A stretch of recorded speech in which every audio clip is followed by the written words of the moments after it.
This demo is for our new customer widget for chat and voice.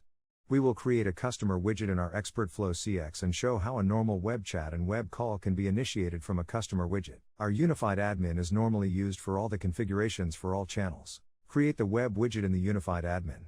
Everything in that customer widget, normally pre-chart form fields, will also be created in this unified editor. We will show you how we create a customer widget and a pre-chat form.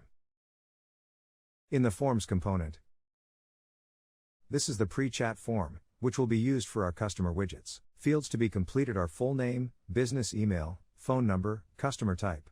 Enable if these fields are required or not.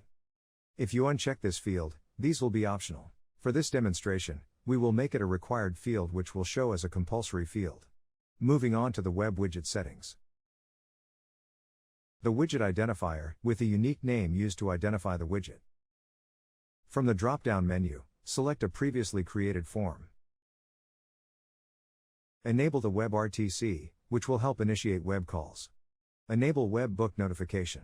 We are currently offering Google Workspace notifications. We have already created a workspace for ExpertFlow CX notifications. Save this web widget to enable my customer widget for web widget settings and with the pre-chart form. The two screens shown here are the customer widget and the unified agent screen. Agent or supervisor logs in to accept chat or calls from different channels. Once the agent or supervisor logs in, it will show that the agent is in a ready state and the voice MRD is in a ready state. The chat MRD can also be enabled to receive chat requests. Now the agent is ready to receive web and voice calls. Let's initiate a chat from a customer widget. A valid number or email address is required so that an agent can easily identify customer information. Now, a chat is initiated, and a request is showing here. The agent accepts the chat request, and now both the customer and the agent are connected to engage in multiple chat messaging. It shows that the agent has joined the chat. The customer can start sending messages. It will show that the agent has read the message if these ticks turn blue. The agent sends a message, and this will show that the customer has read the message. The customer can attach files and send other multimedia messages. The information added in the pre-chat form can be visible here in the customer data that shows customer information in detail, such as customer channel identifier, that is, normally the browser information, browser ID, or any marketing tool. Agents use this information to identify whether the customer is a new customer or a returning customer. Let's initiate a web call to see how an agent engages with the customer. Here is the up button for an audio call, and a customer can initiate a web call. The agent receives a notification that a customer has initiated a voice call. Once the call has been accepted, the agent and the customer are on a call. So, two channels are active here, one for the web call and the other for the web chat. An agent can have a call and a chat simultaneously, send chat messages and receive replies at the same time. Agents can receive those web chats and web calls at the same time.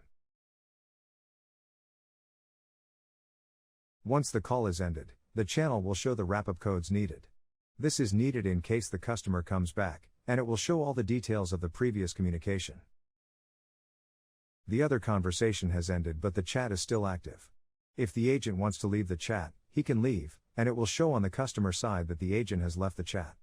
There is an option to add wrap-up. The chat will remain active until the customer ends it from their side. The customer can easily end it from their side, and it will show that the conversation has ended. There is an option to download the transcript and chat messages between the customer on the agent and keep them for future reference. This is our customer widget for web call and chat solutions. Now, I can initiate another chat. The chat has been initiated. We can resize the text to any font. We can also send dynamic emails or URLs. This can be disabled from the widget setting, and it will keep it as a simple text and not consider it a dynamic URL. You can turn dynamic links on or off according to your requirements. We will end this chat here, and the wrap-up will pop up and have an option of leaving the call without a wrap-up. This is all from the customer widget demo.